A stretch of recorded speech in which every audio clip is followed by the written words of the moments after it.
Братья, всем привет. Ты помнишь, кто когда-то поселил уверенность в рептилий кошелок медуз? Уверенность прям, что они нужны мужчинам, что с ними надо жить, с ними надо как-то в любовь играть. Ну, вообще, что их надо любить. Давай вот сейчас я изменяю пространство и говорю, мы никогда больше любить их не будем. Они тебе даже нравиться не будут. Ну, только супер-топ красивые. А простые бабы не нужны. А нахуя? Вырождаться, скажи мне, смысл какой? Вырождаться. Ну, если они некрасивые, неухоженные, нездоровые. Блядь, я люблю ее, я полюбил ее.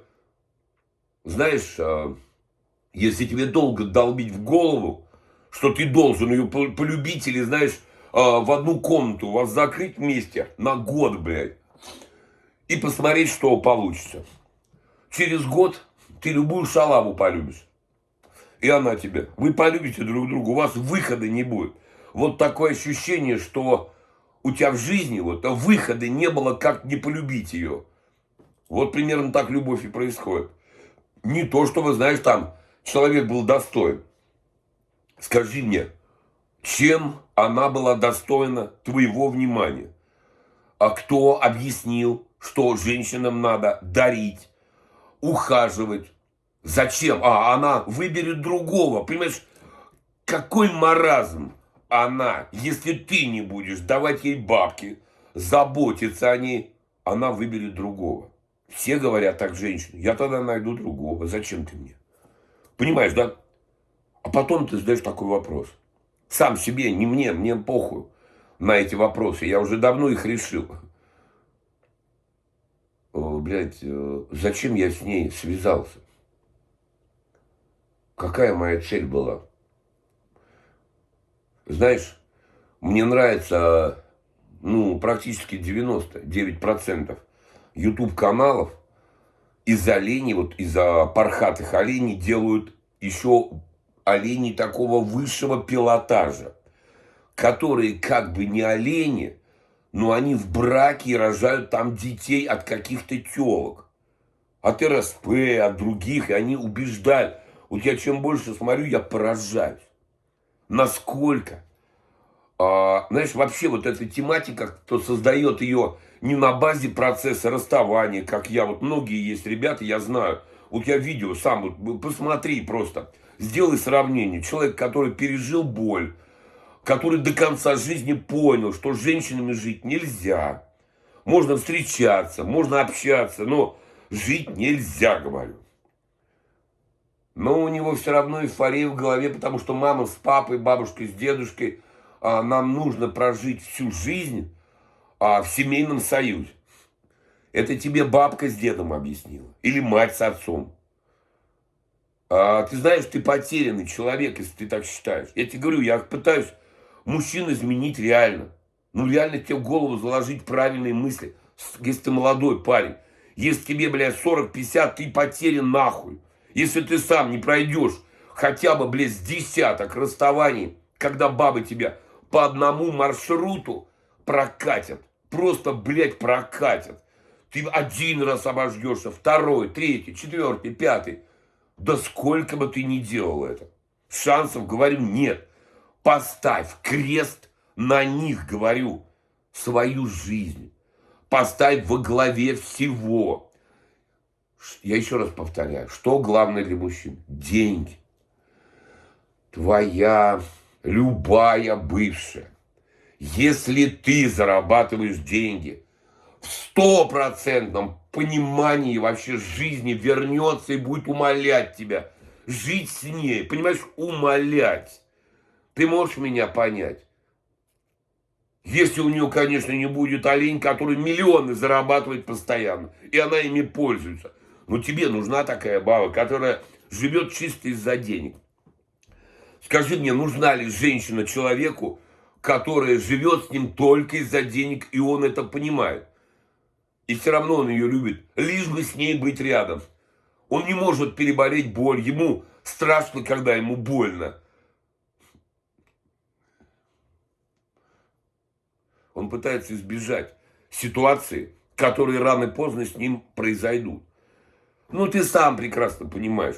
Когда ты боишься чего-то, это происходит, понимаешь?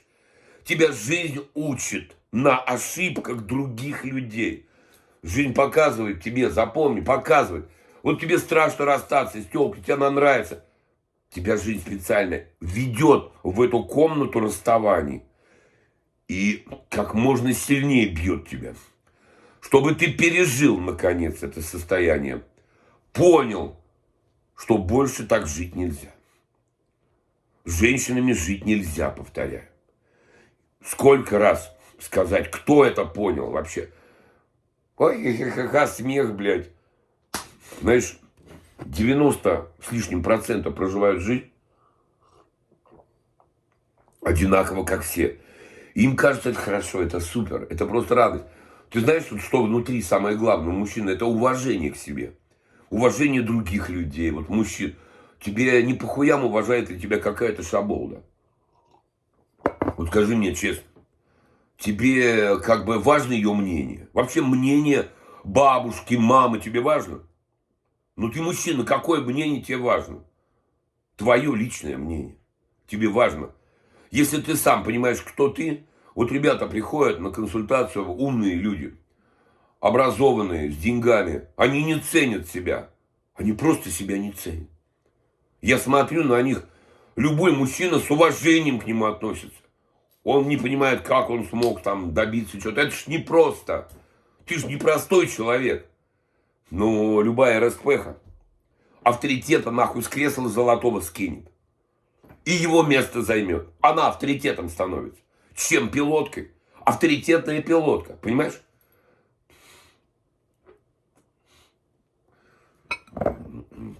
Знаешь, это здорово, когда ты борешься и идешь против вот этого характера своего. Только это тебя спасет. Перебороть, пережить вот это страдание, вот эту боль, ощущение ненужности. Вот ты чувствуешь себя ненужным, ты сильнее не становишься. Знаешь, мне наоборот нравится, когда я никому не нужен.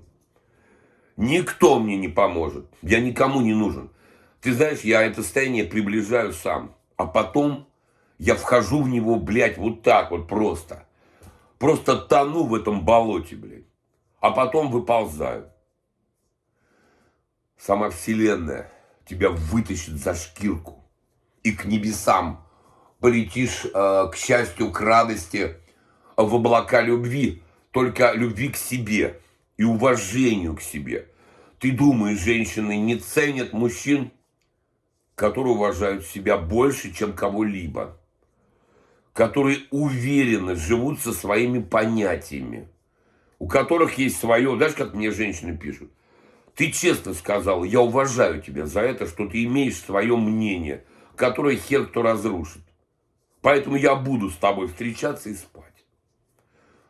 И не важно, как я отношусь к другим женщинам, с каким пониманием я отношусь к РСП, у меня есть свое мнение. И его не изменить, понимаешь? Никак, блядь.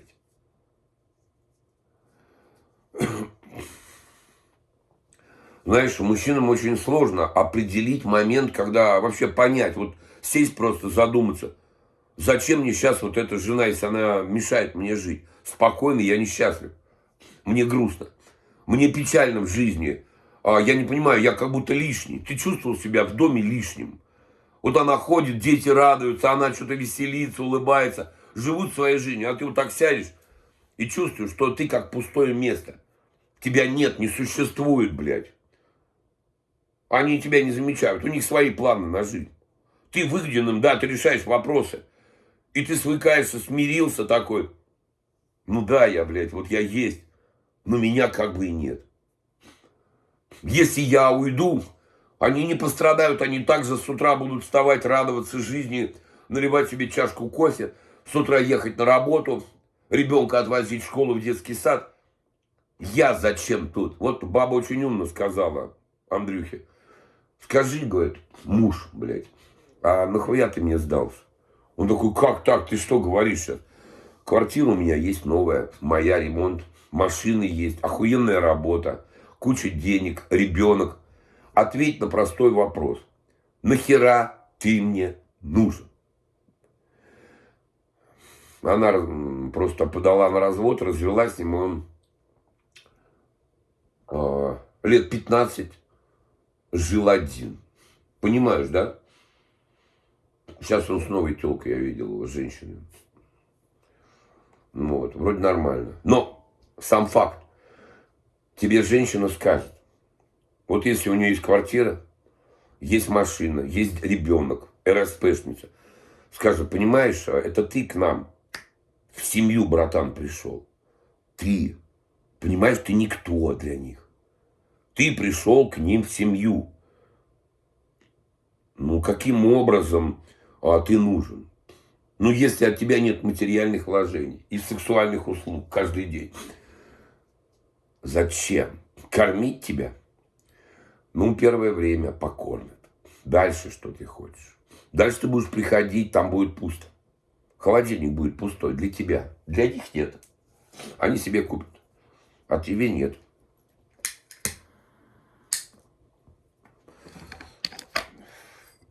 Это ты со своей свободной бабой мог работу бросить. Дома сидеть на жопе год-два. Ни хера не работать. Она тебя кормила бы. Попробуй с РСП брось работу и сядь дома у них. Где мама, дети, она. Ты знаешь, тебя просто как ненужный предмет выбросят. Выкинут из жизни. Понимаешь, что произойдет? Тебя швырнут.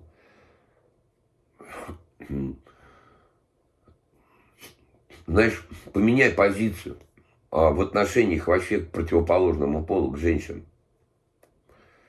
Ты не должен ни за кем бегать. Мужчина говорит, мне не пишут, или там баба много пишет. Брат, я не пишу. Мне пишут. Да все они пишут. Да все пишут. Нет такой, кто не пишет. Почему он говорит, мне не пишут? А они не чувствуют тебе позицию. Не чувствуют. Говорю, они смотрят на тебя и не видят этого. Они видят, что ты будешь писать. Если они видят, что ты не будешь писать, и тебе все равно, она тебе напишет.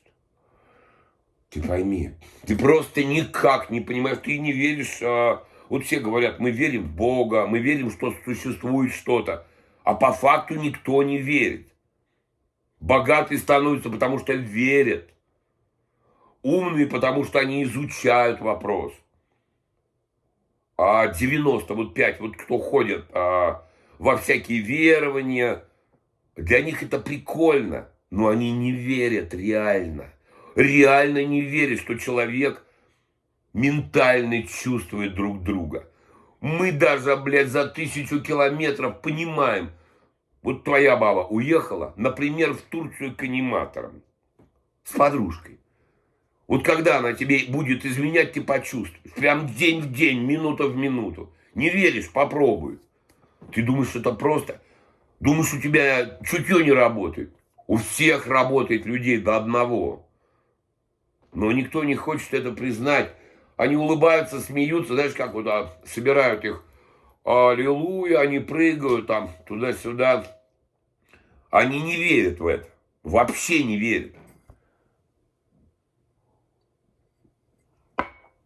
Поэтому, пока ты не поверишь в себя, в тебя никто не поверит. Вообще никто.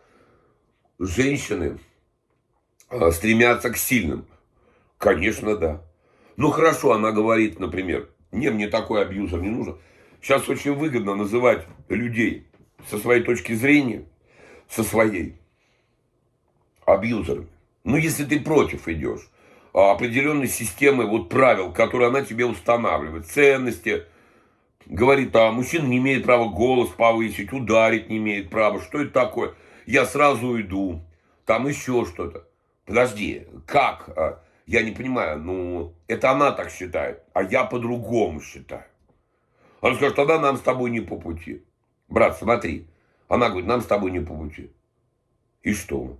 Ну, хорошо, не по пути, дальше что? Ну, все, до свидания. Что я потерял, подожди? Пыль, воздух, шерсть, понимаешь, мусор. Я вынес мешок мусора и на помойку его. А она, вот этот мусор, на ножках сама ушла. Из моего дома, из моей жизни. Потому что она по правилам моим жить не хочет. Понимаешь, Твоя баба по твоим правилам не живет. Ты можешь установить правила, что ты хочешь. Завтрак в одно и то же время. Обед, полдник, блядь, что ты ешь. Что должно быть чисто, что она должна ухаживать за тобой. Ну, блядь, подожди. Если она это не делает. Вот она говорит, нет, но ты хитростью своей все равно ее затащил, и вы с ней живете постелью, там, любовью. Ну, ты хитростью затащил. Но она твои требования не выполнила. Подожди, рано или поздно она тебе предъявит. Ну, пройдет время. Она устаканится, а секс станет никаким, вообще ни о чем. Ну, она предъявит, скажет, а у тебя характер нет, ты никто. Ты какой-то мужчина, блядь. У тебя были правила, условия, я просто тебя на раз сделала. Ты понимаешь, как женщина рассуждает? Если ты, запомни, братишка, вот так жил, в такой манере, она улыбалась, вы спали вместе, обнимались, ты просто пойми одно. Вот сейчас тебе никак это не... Они говорят, наше тело, это наш храм, это святое. Брат, ну как они сотням дают? Ну какой нахер храм? На них плюют просто, в этот храм. Они плюют на тебя. Какой это храм? Женщине в плане секса дать мужчине любому, это вообще не проблема. Ты понимаешь, она тебе скажет, мне что, жениться, что ли? Что, мне жалко, что ли, если мне денег за это дадут? Если мне дадут какие-то условия в жизни лучше, машина у меня будет, там, жизнь как-то улучшится. Что я теряю, пойми. Как она рассуждает?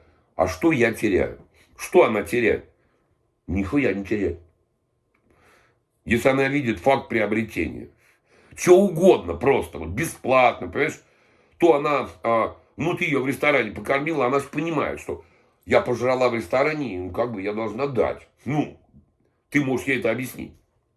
Что в ресторан мы пойдем, только честно. Но потом мы поедем ко мне. Она скажет, нет, я не знаю, скажи. Ну вот, понимаешь, вот ты говоришь, тарелочник. Блядь, ты сам виноват. Сам виноват, мужчина. Ну вот ты говоришь, мы пойдем с тобой в ресторан. Напиши сейчас вот. Привет, я хочу пригласить тебя в ресторан. Мы сходим, а потом поедем ко мне. Согласна? Она скажет, подожди, а если мне ты не понравишься? Скажи, а если ты мне не понравишься? Почему я буду ухаживать и кормить в ресторанах на свои деньги чужого человека? Она скажет, ты меня не устраиваешь. Смысл продолжения общения. Объясни. Ты можешь по факту честно говорить женщине. Например, ты встретил ее, смотришь, говорит, ты мне очень нравишься. Но у меня есть другие женщины, тоже не хуже тебя. Вот я сейчас выбрал тебя. Я хочу с тобой провести это время. Хочу, чтобы ты поехала ко мне вечером домой. Чтобы я убрал из своей жизни вот тех, которые меня добиваются. Она скажет, мне не нужен такой мужик, за которым бабы бегают. Скажи, тебе нужен мужик, которого никто не уважает и никто не любит? Скажи, а с какого хрена любить меня будешь ты? Она, блядь, скажет, я потеряна, пошел ты нахер. Ну все, заканчивай с ней. Ты пойми, мужчина, подожди, кто у нас по подобию это сделан? Подожди, кто? Ответь на вопрос сам себе. Ты знаешь, что в семье мужчина Бог. Ты просто им себя не чувствуешь. Ты не ощущаешь себя Богом. Ты себя ощущаешь просто Васькой, Вазгеном, простым чуваком, который будет тыкать в нее. Все. А слово твое не закон для нее. Так почему тогда ты живешь с такими бабами? Вообще один жив. Подожди. Как же жить без женщины? Я не проживу, мне надо обязательно жить вместе. Что за слабость? Ну, что это за слабость? Жить с бабой. Почему ты один не можешь жить? Заработай деньги. Вот сейчас возьми билет в хорошую теплую страну и полетел. Отдыхай, радуйся, зарабатывай, думай. Встречайся с умными людьми. Не с дураками, блядь. Если ты будешь встречаться с дураками, ты сам им станешь. Если ты будешь общаться с такими бабами по типу РСП, каких-то, блядь, тарелочниц, хуелочниц, кем ты станешь? Ты свою душу теряешь. Ты теряешь контроль над собой. А все дело в уважении. Все дело, что братья не ценят себя. Я тебе говорю еще раз. Тебя есть за что уважать. Есть за что ценить. Ты много сделал в жизни. Но тебя никто не оценил, потому что ты сам, брат, сам себя не ценишь.